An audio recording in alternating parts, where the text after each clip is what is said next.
नमस्कार। इन 24 न्यूज में आप सभी का स्वागत है। मैं हूं प्रदीप शर्मा और आप देख रहे हैं हमारी खास पेशकश सैफ पर बवाल उठ रहे हैं सवाल। जी हां, अभिनेता सैफ अली खान पर हमले को लेकर जहां पुलिस की जांच लगातार जारी है, तो दूसरी तरफ अब उनके अस्पताल से डिस्चार्ज किए जाने और उनके घर में जाने वाले वीडियो को लेकर लगातार बयानबाजी शुरू है। जहां राजनीतिक जगत के नेताओं ने लगातार सवाल उठाए हैं, वहीं अब मुंबई पुलिस की कार्यशैली पर भी सवाल उठने शुरू हो गए हैं, क्योंकि जो आरोपी सरफुल शहजाद को गिरफ्तार किया गया है, उसके पिता ने जो खुलासा किया है, उसके बाद से सवाल खड़े हो रहे हैं। हालांकि अब मुंबई पुलिस ने एक बड़ा दावा भी किया है कि जो अभिनेता सैफ अली खान के बाथरूम और उनके बेटे के रूम के गेट से जो फिंगरप्रिंट मिला है, वो गिरफ्तार आरोपी के फिंगरप्रिंट से मैच हो गया है। दूसरी तरफ आज शहजाद का जो पुलिस रिमांड था वो खत्म हो रहा था। पुलिस ने उन्हें आज फिर से बांद्रा कोर्ट में पेश किया, जहां कोर्ट ने उन्हें 5 दिन की पुलिस हिरासत में भेज दिया है। यानी अब 29 जनवरी तक जो है आरोपी जो है वो पुलिस की रिमांड में रहेगा। लेकिन सवाल यह है कि जिस तरीके से राजनेता लगातार इन पर जो है सवाल उठा रहे हैं, लगातार उनकी फिटनेस को लेकर सवाल उठाया जा रहा है, लगातार जो है अब एक के बाद एक बयानबाजी सामने आई है। हालांकि बयान को लेकर लगातार सवाल भी उठ रहे हैं और अब सैफ अली खान द्वारा जो है बयान भी दर्ज करा दिया गया है। सैफ अली खान ने मुंबई पुलिस को बताया कि 15 जनवरी की रात उनके घर पर उनके साथ क्या कुछ हुआ था। तमाम बातों पर चर्चा करेंगे, उससे पहले कुछ पब्लिक बाइट्स और रिएक्शन है जो आपको सुनाते हैं कि आखिर इस मामले पर बवाल क्यों मचा है और सवाल क्यों उठ रहे हैं।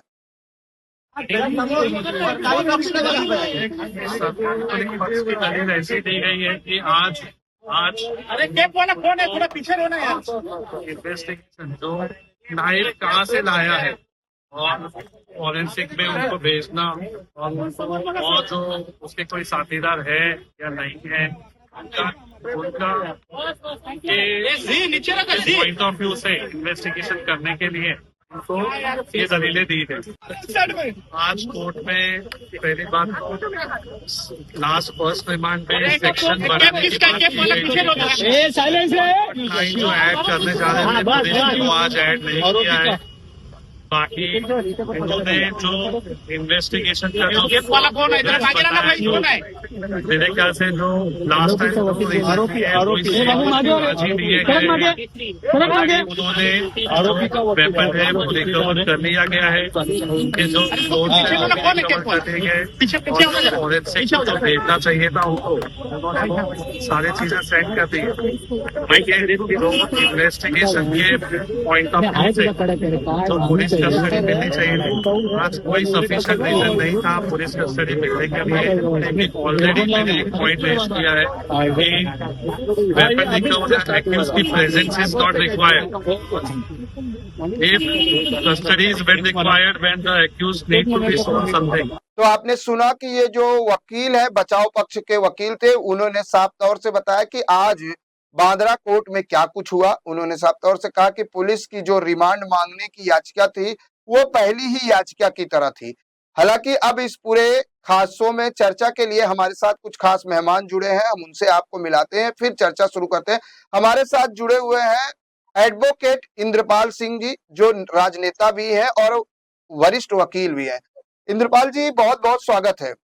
इंद्रपाल जी, सबसे पहला सवाल कि जिस तरह से अब सैफ पर बवाल और उठ रहे हैं कई सवाल, एक तरफ तो उनकी फिटनेस को लेकर लगातार सवाल खड़े किए गए हैं, दूसरी तरफ यह है कि आरोपी को भी संदिग्ध बताया जा रहा है। एक तरफ तो पुलिस दावा कर रही है कि मामला सुलझने के कगार पर है, बस अब जांच कुछ ही बाकी है, क्योंकि पुलिस का दावा है कि चाकू का टुकड़ा मिल चुका है, साथ ही कपड़े मिल चुके हैं, फिंगरप्रिंट्स मिल चुके हैं।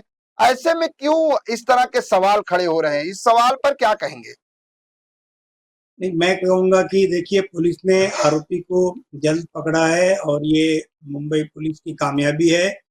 ये बांद्रा पुलिस और क्राइम ब्रांच ने मिलकर जो इन्वेस्टिगेशन किया वो इन्वेस्टिगेशन एकदम प्रॉपर हो रहा है और उसमें उन्होंने सेक्शन भी प्रॉपर से अप्लाई किए हैं कि भाई robbery with grievous hurt causing to death करके जो होता है 311 सेक्शन लगाया है और बाकायदा उन्होंने फॉरेंसिक में नाइफ जो रिकवर किया है, एक तो नाइफ हॉस्पिटल में जो सैफ की बॉडी से मिला है, डॉक्टर ने निकाला, वो एक घर पे टुकड़ा मिला और एक जो बड़ा टुकड़ा मिला वो तालाब के पास मिला हुआ है। तो ये तीनों उन्होंने फॉरेंसिक लैब में भेज दिया है पुलिस ने।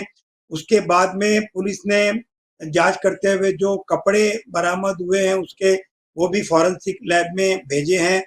और फिर घर में जब स्पॉट पंचनामा पुलिस ने किया है तो स्पॉट पंचनामा करते वक्त पुलिस ने फिंगरप्रिंट्स बाकायदा जहां जहां उसके फिंगरप्रिंट आए हैं वो लिए हैं और आरोपी के फिंगरप्रिंट जो है वो मैच भी हो रहे हैं। तो पुलिस का इन्वेस्टिगेशन एक सही दिशा में चल रहा है और ये एक प्रॉपर आरोपी जो पुलिस ने पकड़ा है, ये सस्पेक्ट नहीं है। अब ये सबसे बड़ा प्रॉब्लम जो आ रहा है कि ये बांग्लादेशी है और ये किस तरह से 7-8 महीने पहले ही इंडिया में आया है। तो ये प्रश्न ये उठता है कि 7-8 महीने पहले यहाँ कैसे आया। फिर ये मीरा रोड थाने साइड में जो काम कर रहा था, वो होटल से इसने वो नाइफ लाया था, वहाँ के भी स्टेटमेंट बाकायदा पुलिस ने ले लिए हैं। आरोपी ने भी कबूल किया है कि वो इस होटल में उस समय काम कर रहा था और वो 8 महीने पहले ही यहाँ आया है। तो मैं ये मानता हूँ कि पुलिस की जो इन्वेस्टिगेशन है बहुत ही सही दिशा में जा रही है। अब प्रॉब्लम यहाँ आता है कि वो आरोपी घुसा कैसे, जो इतने इम्पोर्टेंट इलाके में घुसा। आजकल हर जगह पे जो भी अपने सिक्योरिटी बहुत टाइट होती है। अब पता ये लगाया गया है कि सिक्योरिटी सो रही थी, दोनों सिक्योरिटी वॉचमैन जो है वो सो रहे थे, आराम कर रहे थे, लेकिन ये तो दीवार फांद के आया है, ऐसा उसका कन्फेशन स्टेटमेंट है। और उसके बाद सीसीटीवी फुटेज जो कॉरिडोर में मिलना चाहिए, वो कॉरिडोर में सीसीटीवी फुटेज काम नहीं कर रहा है। तो ये कई लैकुना है जो कि मुंबई पुलिस को थोड़ी सी एक स्टैब्लिश करने में ये तकलीफ आएगी कि हाउ ही एंटर, वो एंटर कैसे हुआ। और फिर सीसीटीवी फुटेज नहीं मिलना आज के डिजिटल वर्ल्ड में ये एक बहुत बड़ा लैकुना है कि डिजिटल वर्ल्ड में आपके सीसीटीवी फुटेज मिलना जरूरी है। तो ये एक प्रश्न चिन्ह लग सकता है इन्वेस्टिगेशन के ऊपर। बिल्कुल इंद्रपाल जी, सवाल ये भी उठता है कि जिस तरह से सस्पेक्ट जो है, आरोपी जो है, वो अपना कबूलनामा तो कर लिया है, लेकिन उसके पिता का साफ तौर से कहना है कि जो आरोपी पुलिस की हिरासत में है और सीसीटीवी फुटेज में जो दिख रहा है वो दोनों सेम नहीं है। उसने दावा किया कि मेरा बेटा कभी भी पहलवानी नहीं किया है, जैसे कि पुलिस जांच में पता चला कि ये बांग्लादेश में पहलवानी करता था, लेकिन उसके पिताजी ने साफ तौर से मना कर दिया है। दूसरी तरफ पुलिस ये दावे कर रही कि फिंगरप्रिंट मैच हो चुके हैं। तो क्या लगता है कि ऐसे में पुलिस को कोर्ट में आरोपी को कन्विक्ट करने में क्या-क्या सबूत पेश करने होंगे? जी हाँ, एक तो सबसे पहली बात है जो उसके पिता का बयान आ रहा है, वो वकील जैसे होते हैं, जैसे हम भी वकील हैं तो हम क्या करते हैं कि हम अपने डिफेंस तैयार करने के लिए ये बयान दिलवाते हैं। तो डेफिनेटली उसके पिता का बयान जो है वो डिफेंस के लिए है, तो उसको हमें इस स्टेज के ऊपर कंसीडर बिल्कुल करना नहीं चाहिए। दूसरा, अभी पुलिस को 164 जो पहले की सीआरपीसी थी, जो पहले सीआरपीसी थी, वो 164 के स्टेटमेंट लेने पड़ते थे।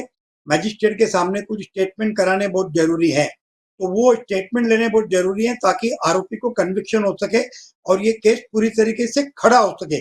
अभी नया बीएनएसएस एक्ट जो हुआ है, भारतीय सुरक्षा संहिता जो है, इसके अंदर 183 के अंदर ये स्टेटमेंट होते हैं और 183 में मैजिस्ट्रेट के सामने पहले तो उनकी जो मेड सर्वेंट है, फिलिप्स क्या नाम है उसका, फिलोपी जो भी है, वो उसका स्टेटमेंट होना काफी जरूरी है, तो उसने इसको देखा था। बाद में रिक्शे वाले का स्टेटमेंट होना जरूरी है। तो ऐसे कुछ स्टेटमेंट हैं जो 164 में पुराने सीआरपीसी में और अभी बीएनएस में 183 में बिफोर मजिस्ट्रेट वो स्टेटमेंट कराने बहुत आवश्यक है। तो मुझे लगता है कि आने वाले दिनों में, क्योंकि ये फर्स्ट रिमांड थी, अभी उनको 5 दिन की और कस्टडी बढ़ाई गई है, तो इसके अंदर आने वाले दिनों के अंदर पुलिस 164 के स्टेटमेंट लेगी और जितनी भी संभावना है उनको साबित करेगी और जितनी भी प्रोबेबिलिटी है उनको खत्म करेगी कि ऐसा नहीं हो सकता, वैसा नहीं हो सकता। इफ एंड बट को पुलिस को खत्म करना पड़ेगा, क्योंकि इन्वेस्टिगेशन काफी अच्छी तरीके से हो रहा है, मैं मानता हूँ। इंद्रपाल जी, अगर बात करें सैफ अली खान क्योंकि अब पुलिस ने उनका भी बयान दर्ज कर लिया है। तो शायद कोर्ट में पुलिस को अगर सैफ अली खान और विक्टिम का आमना सामना कराया जाए तो शायद सैफ अली खान भी अपराधी की शिनाख्त कर सकते हैं और उसके बिना पर भी पुलिस को थोड़ी जांच में सहायता मिल सकती है। हाँ प्रदीप जी, आपने बहुत अच्छा ये बताया। ये बहुत लीगल पॉइंट है कि अभी उसका एक आइडेंटिफिकेशन परेड होना बाकी है। ये आइडेंटिफिकेशन परेड जो होगा जेल में या पुलिस कस्टडी जहां भी होगा, तो उसके अंदर ये उसको शिनाख्त करना बहुत जरूरी है, आइडेंटिफाई करना बहुत जरूरी है। तो वो एक नौकरानी उसको आइडेंटिफाई कर सकती है, दूसरा सैफ खुद उसको आइडेंटिफाई कर सकते हैं। तो आरोपी अगर आइडेंटिफाई हो जाता है तो सारी जो संभावनाएं जो उठ रही हैं, जो सवाल सब उठ रहे हैं, उनपे वो खत्म हो जाएंगे। बिल्कुल, हमारे साथ और एक एडवोकेट जुड़ चुके हैं जो इस पूरे मामले की निगरानी में है, लगातार कोर्ट के बात करें तो कोर्ट की कार्यवाही के दौरान भी मौजूद रहे, अमित मिश्रा जी। अमित जी, इन 24 न्यूज में स्वागत है आपका। जी सर, बहुत बहुत धन्यवाद। हमारे सीनियर एडवोकेट हमारे गुरुजी हैं, इंद्रपाल सिंह सर जी जो है, उन्हीं के संरक्षण में मैं काम करता हूँ, तो मुझे अमित बहुत जी, खुशी। आज जो बचाव पक्ष का जो वकील है उन्होंने कहा कि पुलिस को इस रिमांड की जरूरत नहीं थी क्योंकि ऑलरेडी पुलिस ने गवाहों के बयान दर्ज कर लिए हैं, पुलिस के पास एविडेंस मिल चुके हैं, तो फिर पुलिस को रिमांड की जरूरत नहीं थी। क्या कहेंगे? देखिए, पूरे मामले में वैसे जो है पहला जितना भी समय दिया गया था माननीय न्यायालय की तरफ से, वो पर्याप्त था, सफिशिएंट था। फिर भी उसमें कुछ इन्वेस्टिगेशन के लिए रह गया होगा। इसके लिए हो सकता है जांच अधिकारी ने अतिरिक्त समय लिया हो। लेकिन जिस तरीके से अब बयान लगातार दर्ज किए जा रहे हैं, कबूलनामा भी हो चुका है, लेकिन आरोपी की शिनाख्त पर अभी भी सवाल खड़े हुए हैं।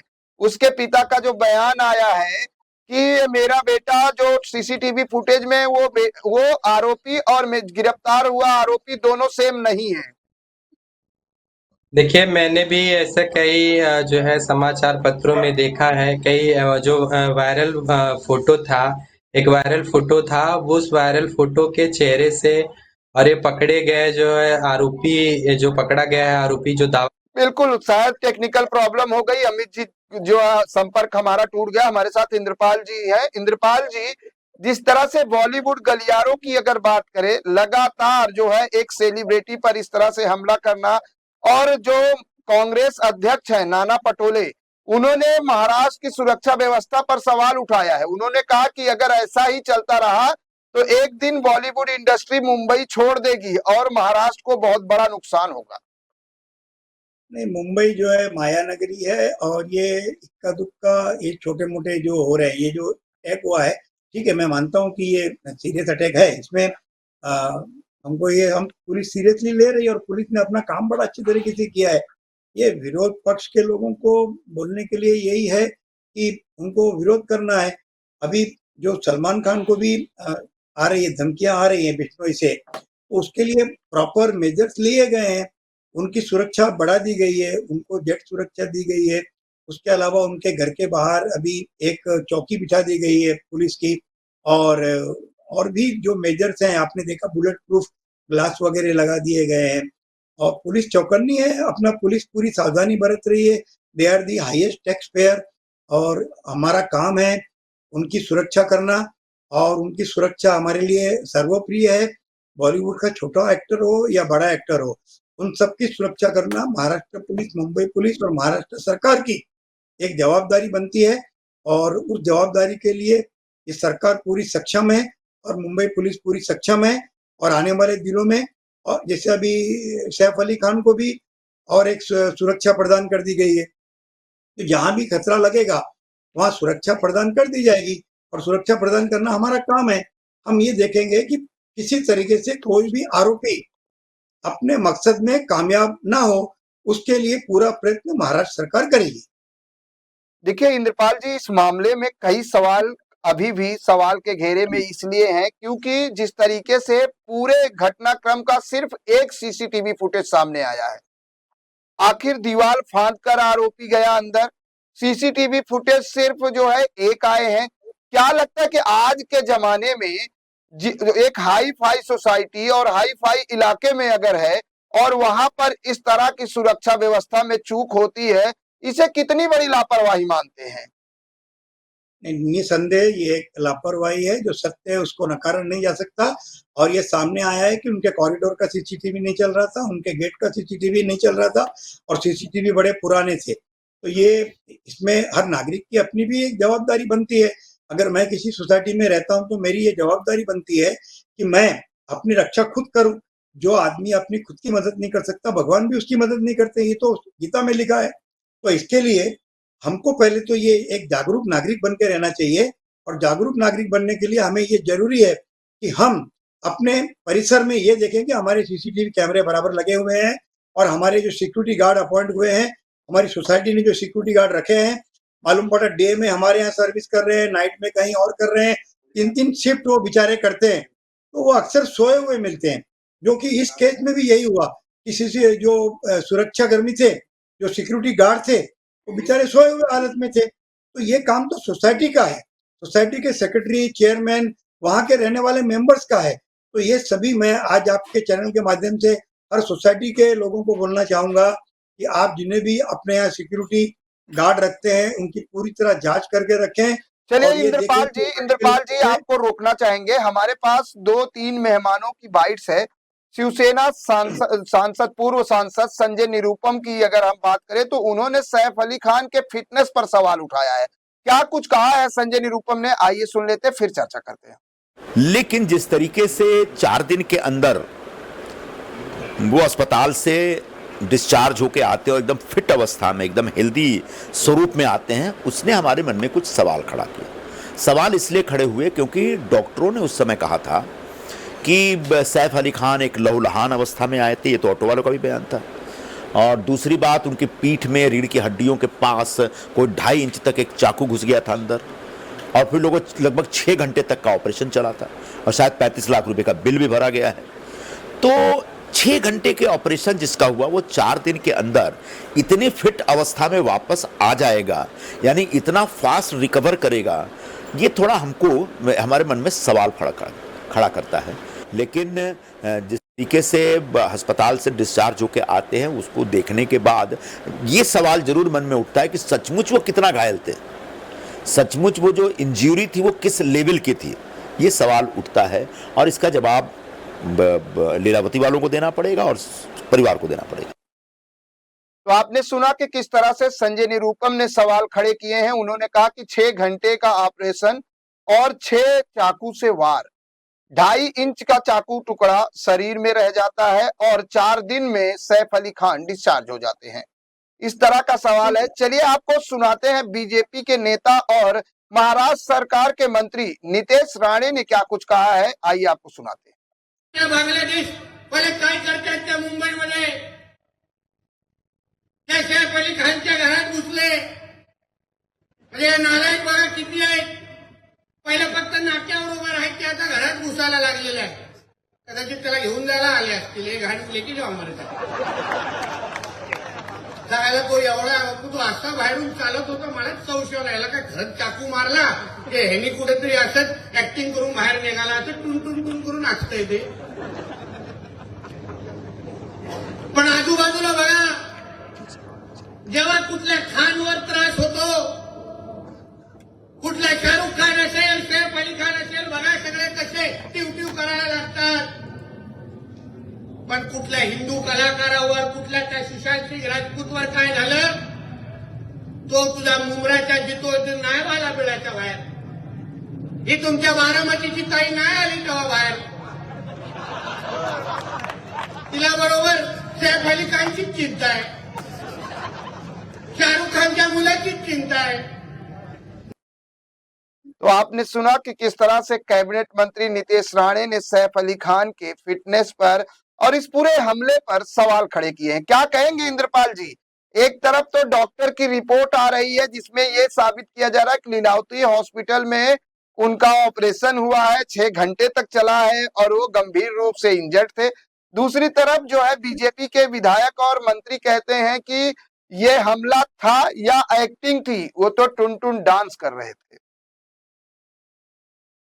देखिए प्रदीप जी, ऐसा है कि लीलावती हॉस्पिटल काफी कॉम्पिटेंट और बड़ा रिप्यूटेड हॉस्पिटल है, और उसके डॉक्टर्स जो हैं वो सभी वेल क्वालिफाइड डॉक्टर्स हैं, उन्होंने अगर ये लिख के फिटनेस सर्टिफिकेट दिया है कि ही फिट टू बी डिस्चार्ज, वो लिखा हुआ है बाकायदा, तो उसको चैलेंज करना बहुत मुश्किल है। और फिर ये मेडिकल टर्म है कि अगर जो भी आदमी मरीज दाखिल हुआ है उस पर ऑपरेशन हुआ है और ऑपरेशन सक्सेसफुल हुआ है, उसके बाद उसकी इंजरी अगर फास्ट हील हो रही है तो उसकी बॉडी की केमिस्ट्री है वो बायोलॉजिकल, वो उसकी बॉडी कैसे रिएक्ट कर रही है उसके ऊपर डिपेंड करता है। तो अगर सैफ अली खान की बॉडी ने अच्छा रिस्पांस दिया और अच्छी रिकवरी दी है तो डॉक्टरों ने उस हिसाब से सर्टिफिकेट दिया और फिटनेस के सर्टिफिकेट के बाद में वो अपने बाकायदा वहां से उन्होंने डिस्चार्ज लिया। और डिस्चार्ज लेके वो एक एक्टर हैं तो फिटनेस तो उनका काम है और फिटनेस के तरीके से वो, उनको कहीं घुटने में चोट नहीं आई थी, कमर के नीचे कोई चोट नहीं आई कि वो लंगड़ते हुए बाहर आएंगे या स्ट्रेचर के ऊपर बाहर आएंगे। कंधे पे चाकू लगाए उनको, रीढ़ की हड्डी के रीढ़ पास की लगाए, हड्डी गले के के पास, लगाए, रीढ़ की हड्डी के पास। रीढ़ की हड्डी के पास चाकू लगाए उनको। That surgery can be well operated और उसको मैं समझता हूँ कि वो सर्जरी सही टाइम के ऊपर अगर उनकी बॉडी ने रिस्पॉन्स किया तो रिकवरी बराबर हुई है और फिटनेस सर्टिफिकेट भी दिया गया है। लेकिन जो हमारे मंत्री महोदय हैं, उन्होंने नीलेश राणे जी, उन्होंने जो कहा है कि पहले ये लोग रोड पे थे, घूम रहे थे, बांग्लादेशी अब घरों में घुसने लगे हैं, ये एक चिंता का विषय है, ये एक चिंता का विषय निसंदेह है। और ये हमें ध्यान से देखना पड़ेगा क्योंकि अभी अभी हमारे यहाँ भी मुहिम चली थी कि जितने भी बांग्लादेशी हैं उनको किसी तरीके से भी बाहर किया जाए और उनको यहाँ रोजगार में पार्टिसिपेट ना होने दिया जाए और क्राइम कंट्रोल करना है तो बांग्लादेशी जो यहाँ गैर कानूनी और गैर तरीके से रह रहे हैं उनको बाहर निकाला जाए।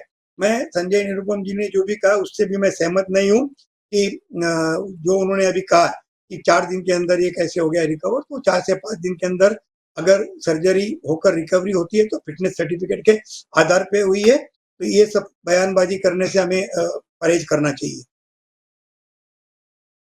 बिल्कुल, लेकिन जिस तरीके से सवाल अवैध बांग्लादेशी का और बांग्लादेशी कनेक्शन जिस तरीके से इस सैफ अली खान मामले में सामने आया है, हालांकि इसके पहले से ही महाराष्ट्र सरकार ने बांग्लादेशियों के खिलाफ अभियान छेड़ा था, लेकिन जिस तरह से थाने के जंगल से इसको पकड़ा गया, जिसके बाद वहां पर बीजेपी नेता किरीट सोमैया पहुंचते हैं और सभी श्रमिकों का आधार कार्ड यानी आईडी कार्ड चेक किया जाता है। और ऐसे में जिस तरीके से अब सवाल खड़े हो रहे हैं कि आखिर सैफ अली खान मामले में जो जांच चल रही है, क्या पुलिस सही दिशा में चल रही है जांच, क्या पुलिस सही दिशा में काम कर रही है? इंद्रपाल जी। बिल्कुल, पुलिस अपना काम बहुत बेहतर कर रही है और उन्होंने आरोपी को पकड़ा, जाकर जहां भी पकड़ा वहां का भी सब उन्होंने बाकायदा निरीक्षण बराबर से किया हुआ है। अरेस्ट पंचनामा उनका परफेक्ट है, स्पॉट पंचनामा उनका परफेक्ट है, फॉरेंसिक रिपोर्ट उनकी परफेक्ट है और अभी आइडेंटिफिकेशन परेड वो कंडक्ट करेंगे, उसके अंदर उसको आइडेंटिफाई करेंगे और उसके बाद वो जो है 183 का स्टेटमेंट मजिस्ट्रेट के सामने लेंगे। उसके बाद केस में कुछ इतना ज्यादा बचेगा नहीं और पुलिस बहुत सही तरीके से, मैं मुंबई पुलिस का फिर से एक बार अभिनंदन करता हूं कि बांद्रा पुलिस और क्राइम ब्रांच ने जो ये काम किया है वो सराहनीय है। बहुत बहुत धन्यवाद इंद्रपाल जी हमसे जुड़ने के लिए। लेकिन जिस तरीके से बात करें सैफ अली खान मामले की, तो सैफ अली खान का मामला पूरी तरीके से पेचीदा होते जा रहा है। हमारे साथ जुड़ गई हमारी संवाददाता श्रद्धा पाठक। श्रद्धा, जिस तरीके से अब इस मामले की सैफ अली खान हमले को लेकर लगातार सवालिया निशान खड़े किए जा रहे हैं, चाहे वो फिटनेस की बात करें या बात करें आरोपी के पहचान की। हालांकि अब तक जो है आइडेंटिफाई परेड नहीं हुई है। आइडेंटिफाई परेड का मतलब होता है कि विक्टिम जो होता है वो आरोपी की पहचान शिनाख्त करता है आमने सामने करके। हालांकि अब तक वो नहीं हो पाई है, लेकिन कहीं ना कहीं सवाल खड़े हुए हैं। क्या कुछ अपडेट है आपके पास?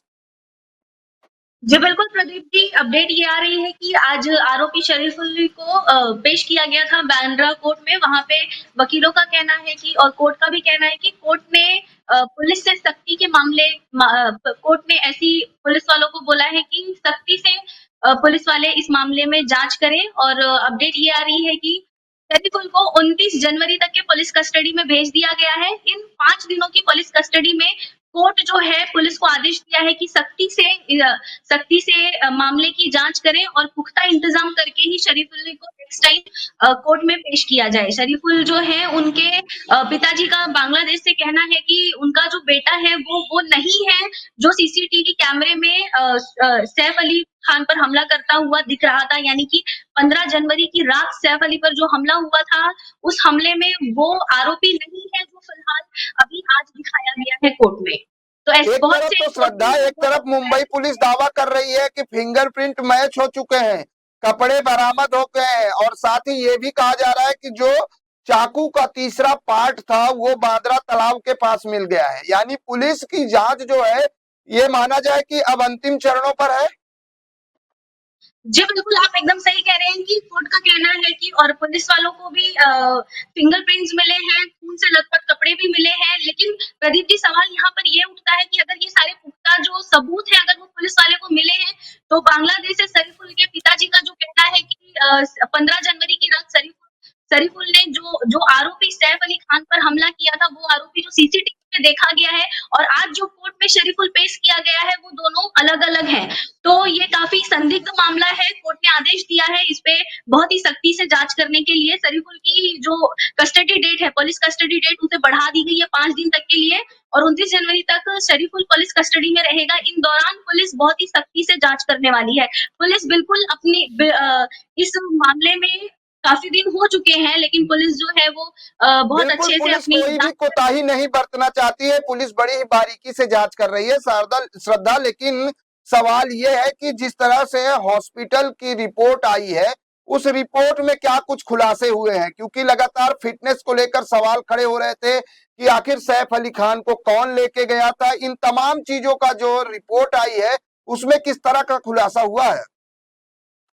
जी बिल्कुल, आप जैसा कह रहे हैं कि जो रिपोर्ट आई गई है, उसमें रिपोर्ट में बताया गया है कि सैफ अली खान को 5 जगह चोट आई थी, जिसमें से उनकी रीढ़ की हड्डियों में से 2.5 यानी कि 2.5 इंच का चाकू उनकी रीढ़ की हड्डियों से निकाला गया है। सवाल तो ऐसे बहुत खड़े हो रहे हैं राजनीतिक मामलों में भी और बॉलीवुड इंडस्ट्रियों में भी कि अगर इतना गहरा जख्म था।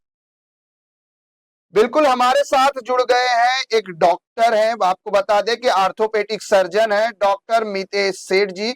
मितेश जी, आपका स्वागत है इन 24 न्यूज में। नमस्ते। लगातार सैफ अली खान के फिटनेस को लेकर सवालिया निशान खड़े किए जा रहे हैं। शिवसेना के नेता हों या बात करें बीजेपी और महाराष्ट्र के कैबिनेट मंत्री ने भी इस पर सवाल खड़े किए हैं कि 6 घंटे तक जिस शख्स का ऑपरेशन चला हो, गंभीर 5 चोटें आई हो और वो 4 दिन में रिकवर कैसे हो सकता है, क्या कहेंगे? ऐसा है कि ये जो इंजरीज हैं ये या तो सुपरफिशियल मतलब बाहरी ओर से हो सकती है या फिर डीप अंदर जो अपने मेन ऑर्गन्स है किडनी, लिवर, हार्ट, ये सबको इंजर कर सकती है। तो ये जो मेन अपने बॉडी के पार्ट्स है इसे हम इंग्लिश में वाइटल ऑर्गन्स कहते हैं। ये वाइटल ऑर्गन्स को इंजरी नहीं हुई, ये उनका नसीब, और इसी वजह से ये रिकवरी थोड़ी क्विक हुई है, जल्दी हुई है। डॉक्टर मितेन, जिस तरीके से ये सवाल उठाए जा रहे हैं कि 6 घंटे तक किसी आदमी का ऑपरेशन हो, हालांकि जब लीलावती हॉस्पिटल से मेडिकल बुलेटिन जारी किया गया था उस दौरान भी ये कहा था कि महज 2 इंच की दूरी है जो सैफ अली खान बचे, नहीं तो सैफ अली खान गंभीर रूप से घायल हो सकते थे। उनकी बॉडी से 2.5 इंच की चाकू का टुकड़ा निकाला गया और जिस तरीके से वो अपने घर में जाते हुए जो है वीडियो में दिखाई दे रहे हैं फुटेज में और फैंस के सामने, उससे लेकर नेताओं ने उनकी फिटनेस में जो है फिटनेस को लेकर सवाल खड़े किए। क्या ऐसा जैसे आपने कहा कि उनकी रीढ़ की हड्डी के पास चोट लगी थी, क्या ये 4 दिनों में रिकवर होना बॉडी की स्टेमिना पर भी निर्धारित होता है? जी बिल्कुल, इसमें फिजिकल एंड मेंटल 2 पार्ट हैं।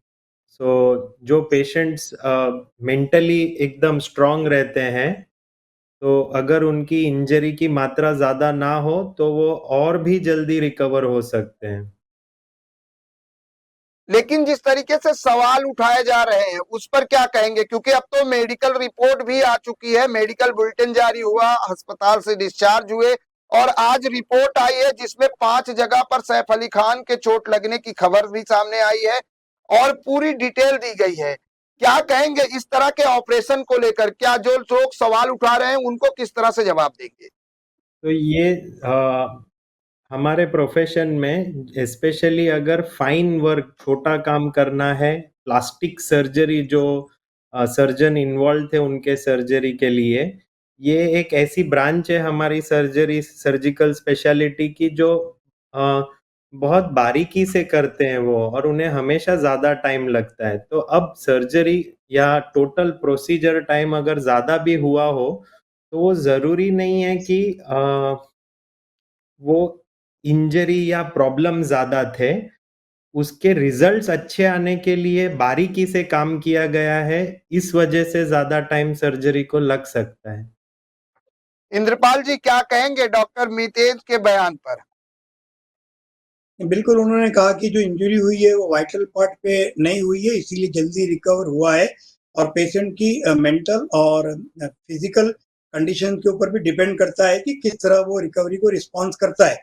और सैफ अली खान के केस में बिल्कुल वैसे ही हुआ है कि उनकी बॉडी की फिटनेस अच्छी होने के कारण उन्होंने फिजिकली और मेंटली बहुत अच्छा रिस्पॉन्स किया और डॉक्टर ने जो सर्जरी की है उसके ऊपर कॉम्पिटेंट डॉक्टर्स थे और उन्होंने जो डिस्चार्ज सर्टिफिकेट दिया, मैं समझता हूँ कि वो एकदम ऑथेंटिक है। बहुत बहुत धन्यवाद आप दोनों मेहमानों को जुड़ने के लिए, डॉक्टर आपका भी और इंद्रपाल जी आपका भी। लेकिन सवाल ये है कि जिस तरह से सैफ पर बवाल और उठे हैं कई सवाल, लगातार अभी भी सवाल के घेरे में है सैफ अली खान। दूसरी तरफ पुलिस आरोपी को लेकर लगातार सबूत जुटा रही है। जो है क्राइम सीन रिक्रिएट किए गए, कपड़े बरामद कर लिए गए हैं, कबूलनामा मिल गया है। हालांकि अब भी पुलिस की रिमांड में है, आज से 5 दिन की पुलिस रिमांड फिर मिल गई है। अब देखने वाली बात यह होगी कि इन 5 दिनों में पुलिस किस तरह से क्या क्या साक्ष्य और जुटाती है। एक तरफ तो दावे किए जा रहे हैं कि ये अभी तक जो है आरोपी का और जो सीसीटीवी फुटेज में आरोपी दिखाई दे रहा है दोनों का मिसमैच है। तो दूसरी तरफ पुलिस के दावे लगातार किए जा रहे हैं कि फिंगरप्रिंट से लेकर सभी साक्ष्य और अहम खुलासे लगातार पुलिस की कस्टडी में आरोपी कर रहा है। ये जांच का विषय है और मामला न्यायालय में है। ये तो आने वाला वक्त बताएगा कि इस पूरे हमले के पीछे की सच्चाई क्या है जब पुलिस की जांच पूरी होगी। फिलहाल मुझे यानी प्रदीप शर्मा को दे इजाजत पूरी टीम के साथ। नमस्कार।